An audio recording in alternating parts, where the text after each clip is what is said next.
Bonsoir à tous et à tous, bonsoir à tous les suiveurs et à tous les inconditionnels de Grégoire Omnisport. Donc Garen Ndiaye warul tiit warul ragal maa leen di bëggee di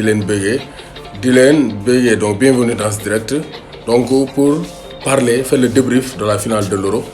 Donc démb c'était la grande fête ou bien ce week-end c'était la grande fête donc en Amérique du Sud mais aussi en Europe, finale de la Copa, finale de la Coupe d'Europe de l'Euro 2020 remportée par la squadra azzurra de l'Italie. On va parler aussi de la reprise des entraînements des joueurs de l'équipe nationale du Sénégal. Donc Sadio Mané a repris l'entraînement avec Virgil van Dijk, avec Mohamed Salah. Donc c'était la grande fête à Liverpool, surtout avec le retour de Virgil van Dijk. Donc je vais démarrer par donc aussi déplorer. On condamne fermement, comme le dit si bien les politiciens, on condamne fermement les insultes racistes envers Jadon Sancho, Bukayo Saka et donc Marcus Rashford, parce qu'ils ont raté des pénaltys et ils sont vraiment là actuellement l'exutoire mooy le lieu où on se défoule. Donc l'exutoire actuellement gars yi ñu défoulé wu ci Bukayo Saka, Sancho et donc kii di Marcus Rashford, mais ils n'ont rien fait, ce sont des tireurs. Maintenant c'est l'entraîneur, comme l'a bien dit le grand constat Pape Laye Camara, donc il avait bien dit Sancho, Bukayo Saka ay xale lañ. Saka n'a jamais tiré de pénalty dans sa jeune carrière. À 19 ans nga jox ko cinquième tir généralement sont les joueurs expérimentés, parce que si tu gardes Raheem Sterling dans la pelouse nga am Henderson nga koy génnee di dugal jeunes joueurs, donc Gareth Southgate donc vraiment bu nekkoon fii Sénégal wala Afrique dañ naan dañ koo xon, mais Gareth Southgate il est passé à côté, parce que tu ne peux pas avoir de jeunes joueurs Rashford ak Sancho ils n'ont pas touché beaucoup de balles ngeen di football loo ngeen di dóor ay penalty. alors Jack Grealish mu nga Grealish nee na moom bëggoon naa dóor, mais entraîneur moo désigné, donc entraîneur bi nag kenn xamul quelle mouche la piqué pour mu désigner donc c'est joueur. Donc Southgate vraiment ñu ngi naan moo ko Aliou Cissé kiif mais je pense que Aliou Cissé moo ko tane. Donc ça c'est très clair. Donc Cheikh Ahmed moom mu ngi attaqué gars yi nee na war nañoo jouer seen pays d'origine, mais c'est comme ça parce que binationaux c'est comme ça, ils sont nés là-bas, ils ont grandi là-bas, donc ils se considèrent comme des Anglais et c'est normal. wax na sax nee na daa bëggoon dóor waaye Grealish nee na daa bëggoon dóor, mais Southgate da ko ne doo dóor. Voilà, je vais désigner mes propres tireurs, mais Sterling en tant que joueur expérimenté, Luke Shaw, mais ñoo gën a expérimenté les jeunes joueurs là. Ba pare Southgate mënul ñëw, il n'a pas bien utilisé Rashford. Le cas Rashford c'est un cas à étudier parce que vraiment il a manqué de respect à Rashford tout au long de la compétition. Il n'a pas voulu donner un peu de chance. Rotation amul.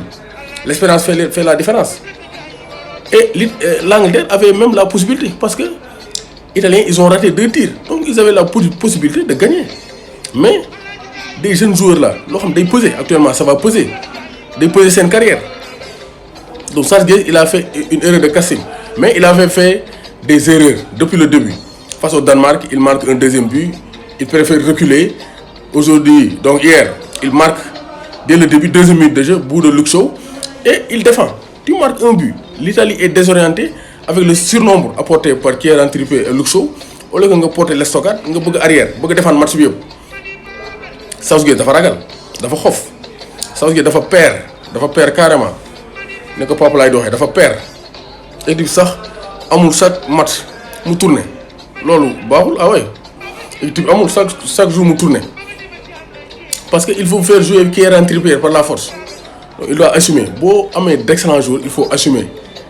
L'Angleterre a de très bons joueurs mais ñëpp mënuñoo jouer. Mais tu sacrifies des joueurs offensifs pour des joueurs défensifs, c'est pas intéressant. Donc moo tax il a payé son inexpérience. Donc vraiment il a montré une immaturité. Et il l'a payé cash. Mais donc gis nañ ne waaye c'est l'hallucination de l'Angleterre ah d'impression yi moo ko jàppoon daa xof dafa perdre daa xof contrairement à Roberto Mancini des idées neuves et de l'enthousiasme. Donc il a reconstruit l'équipe nationale donc de l'Italie. Mancini vraiment il a montré de la sérénité, il a mis les joueurs donc au niveau de la concurrence parce que Berardi moo départ. Voilà, Ben Chilwell a gagné la Ligue des Champions. Donc kooku am na expérience. Donc au moins bu ko duggoon Ben Chilwell il est un bon tireur mais da ko teel écarté. Mais yenn joueurs yi mu jël yëpp amuñu expérience, ils n'ont pas joué de finale de Ligue des Champions ba koy gagné. c'est vraiment Henderson c'est un joueur d'expérience kooku loo koy génne en tant que vice-capitaine nga koy génne donc vraiment Southgate on ne comprend pas Grealish sax dafa yéex a dugg waaw Grealish dafa yéex a dugg te Grealish parce que moom il voulait défendre Grealish bi xam naa ñàkk pexe tax mu dugg mais il voulait défendre tout le match parce que dugal un rek ne non gagné naa final bi final doo ko gagné noonu surtout face à l'Italie la squadra azzurra de Roberto Mancini donc qui remporte sa deuxième coupe d'Europe après celle de 1968 face à la Yougoslavie donc Roberto Mancini moom contrairement à Southgate Mancini dafa ñëw Southgate dafa contrecarré parce que dafa densifier milieu bi indi ay latéraux yoo xamante ne ay pistons yoo xam ne dañoo gêner les Italiens mooy Trippier ak Luke Shaw bu ngeen seetloo Luke Shaw il s'est baladé parce que Chiesa moo ko waroon di marqué mais surnom da doon am ci côté droit bi moo tax De Lorenzo da doon noyé wu mais moo tax Mancini woo na Chiesa ne ko demal marqué dema seereel mais Mancini deuxième mi-temps nan la def pourquoi mu génne Barella parce que Barella dafa tuuti impact physique bi koy Declan Rice bu pare man changement programme yi muy def te Antoine maa lay béyee bu baax la comprendre mais Declan Rice ci match am lay ne mu koy génne force day génne Declan Rice te dem Declan Rice il était le meilleur anglais avec un gros volume de jeu mais par force day génne Declan Rice dugal non vraiment changement programme yi daal da ngay waaru quoi donc un duo jeune mais looy non Southgate day nelaw moo tax Mancini dafa génne Barella dugal Cristante indi impact physique parce que xamoon na ne impact physique bi dafa manqué Verratti moom c'est un petit lutin muy téye bal bi donc il est bon dans la conservation de balle mais dafa ragal non il est peureux te yow Italie am nga 1-1 mais dugaloon ñaari flèche Sterling gis nga ne italiens yi tëj nañ ko parce que Sterling bu dawee gars dañ koy gunge muy daw di daw ba génn yaa ngi comprendre Sterling gars yi téye nañ ko dugalal Rashford ak Sancho nga teel leen dugal ñu jouer en flèche nga jouer défense à 4 nga jouer 4-2-3-1 Grealish en animateur nga bàyyi Declan Rice ak Calvin Phillips mu jeex mais dafa ragal il a eu peur parce que Rashford c'est un joueur offensif mais ci compétition bi yëpp depuis le début de l'Euro on le sent na ko génn waaw non Euro bi sax fin huitième de finale quart de finale toj na ko ba demi-finale mais démb Harry Kane nekkul depuis premier but bi premier mi-temps ba mu dawetul Harry Kane dafa génn match bi parce que dañ koy défendre loo il a beaucoup défendu waaw Harry Kane daa sonn dafa daw ba sonn dafa xoox mais il n'a pas osé le sortir Sterling aussi tëj nañ ko mais Sterling boo koy garder terrain c'est pour mu dóor penalty boo leen ne Sterling du dóor penalty kay génn ko terrain bi donc Southgate il a eu peur xaw ma dafa ragal gars yi xaw ma donc Mancini dafa gis ne Barella amul impact physique am na carton jaune mu génn ko dugal Cristante ensuite mu ñëwaat mu gis ne Immobile il est immobile Ciro Immobile il est immobile mu dugal Berardi yóbbu Chiesa pointe Chiesa indi mobilité yëngal défense parce que moo koy dafa 10 Stones dafa 10 moo tax Chiesa moo indi les premières occasions donc c'est pour dire que tactiquement Mancini dañ ko contrecarrer premier mi-temps mais deuxième mi-temps il a su réagir donc c'est pour dire que Mancini a gagné la bataille tactique il n'a pas eu peur xoful après mu dugal Belotti génn ñoom Insigne du génn Verratti dugal Locatelli parce que il fallait muy dugal du 109 parce que milieu terrain bi impact physique anglais yi c'était très difficile donc Mancini vraiment il a bien coaché et il a montré que c'est lui l'homme fort de l'Italie Sterling waat na défendre mais bu la leeree ni Sterling inditul danger en attaque du ko Rashford mu indi de la folie mais ni mu gérer le dossier Rashford baaxul même 2018 noonu la woon. Grégoire si c'est toi qui avais coaché l'Angleterre dañuy gagné non dañuy gagné su ma tegoon ci banc bi moo sol non damay gagné Papa Laye laa indi en tant que mu nekk sama adjoint Papa Laye Camara comme ça su ma kii rek sëgg ne ko waa mais noo gisee match bi non non Mancini égal Tuchel ah oui Mancini du xof vraiment c'est le haut niveau ah ba pare l'Italie ils ont vraiment la science tactique moom Italie ñoo ko moom te gis nga anglais dominé nañ leen premier mi-temps bi xaw leen a dégg nga balbuté mais ils ont su réagir Espagne tey nañu fi dominé lekk rek la leen Espagne deful mais ils ont su réagir foofu nga xam ne Italie du neex a gagné moo tax yaa ma déggee non Angleterre mais Angleterre mentalité bi coaching bi donc l'attitude sur le terrain donc dañ ko manqué yaa ngi dégg donc Mancini il a su reconstruire l'Italie catastrophe 2018 mu tabaxaat il a reconstruit l'Italie moo tax Italie démb c'est comme l'Algérie Italie-Algérie ñoo bokk parcours parce que en 2018 l'Italie et l'Algérie n'étaient pas de grosses écuries Belmadi ñu signé ko Algérie Mancini ñëw Italie remplacé donc Ventura après Algérie ñëw enchaîné 27 matchs sans défaite Italie ñëw enchaîné 34 matchs sans défaite Algérie jël CAN 2019 Italie ñëw jël Euro 2020 donc tu vois ils ont le même parcours te boo xool nii football mentalité bi les Italiens ils étaient venus pour laver l'affront de leur élimination en 2018 c'est le mental amul coupe mental moo koy gagné coupe ay caaxaan du ko gagné Tuchel a ngi Chelsea mental la gagné du talent mais mental dafa ñëw am bennam il a géré la rencontre Rudiger génne Kevin De Bruyne match bi Chelsea Liverpool 2018 xam nañ ne Salah dañu sonal Ramos génn ko terrain bi Real nax Liverpool football final mental koy gagné ay caaxaan gagné ko final c'est comme ça moo tax voici les réactions Bonucci nee na quand je reprends là où tout a commencé Bonucci il était là en 2012 Bonucci Chiellini sont les rescapés de 2012 voilà mooy Sahour waaw ça aussi on peut le dire hein équipe nationale coach bu expérimenté moo koy gagné parce que en 2006 c'était Marcelo Lippi qui a gagné la coupe du monde donc Del Bosque a gagné avec le Real il est parti gagner avec l'Espagne bilaay gërë yaa xam foofu non damay jéem rek footix laa de yéen ci yéen laay jàngee quoi ay naxante la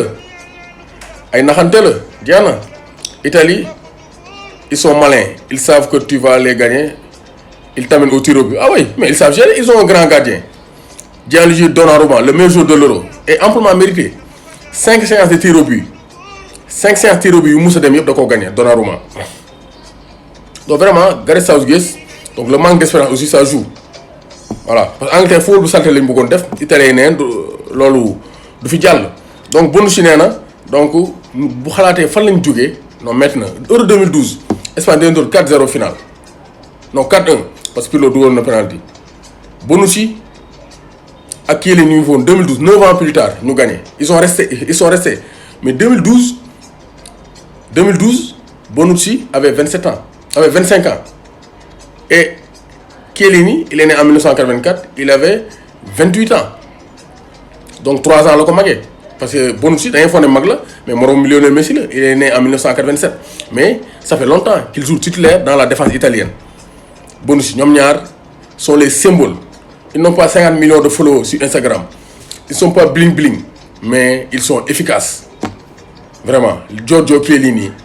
Leonardo Bonucci te li koy wane mooy l'action Saka Chiellini Saka ne ko man xale laa jaar ci xotaan bi ne day dem Chiellini téye ko ne ko kaay duma la bàyyi nga dem doo mun a dem duma dem doo dem duma dem ñëwal na bal bi dem mais yow doo dem mu xëcc ko football la ji aleykum salaam donc c'est la grinta italiens yi sont des compétiteurs voilà Harry Kane moom nee na la façon la plus désagréable de perdre une finale de perdre au monde nee na lii dina des seen mental bi neen ça va rester gravé dans nos mémoires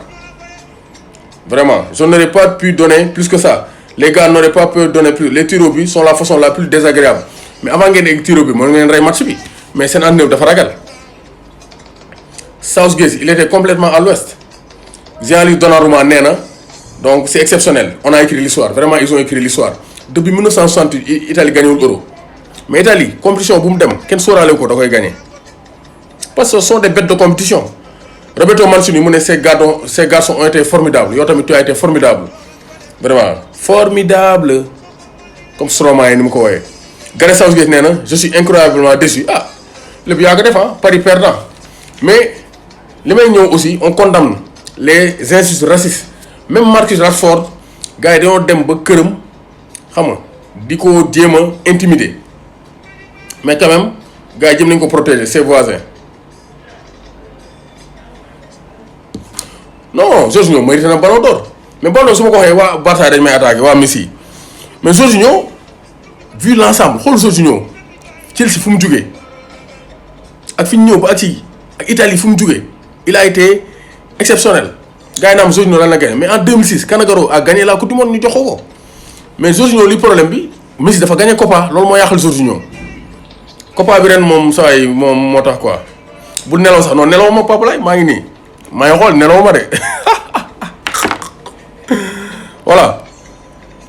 donc noonu la demee donc Ozil waxoon na ko Ozil nee na quand tu gagnes tu es patriote quand tu perds tu es un immigré donc Ozil il a été exceptionnel avec l'Allemagne 2010 la ñëw moo ñoom Khedira ñu yéeg 2014 il gagne la coupe du monde Mesut Ozil avec ñoom Sami Khedira ñoom Jérôme Boateng la génération 1988 mais Ozil Euro 2016 ñëw doxul 2018 ñëw ñu éliminé leen ñu xëpp ko affaire yi Ozil ne ko non tu es turc tu as des rapprochements avec Erdogan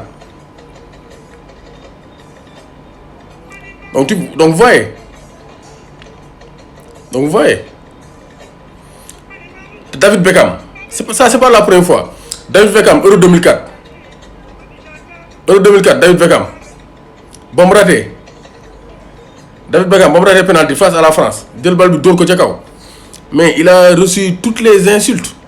donc les Anglais sont comme ça te football nag foo mu am ñuy raté te ay Jadon Sancho Rashford sont de jeunes joueurs mag ñi sax ñooy raté ay Roberto Baggio ñooy raté ay David Trezeguet ñi nga xam ne gagné nañ ay coupe du monde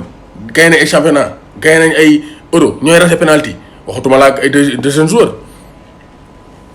voilà donc vraiment je pense que vraiment c'est vraiment dommage c'est vraiment dommage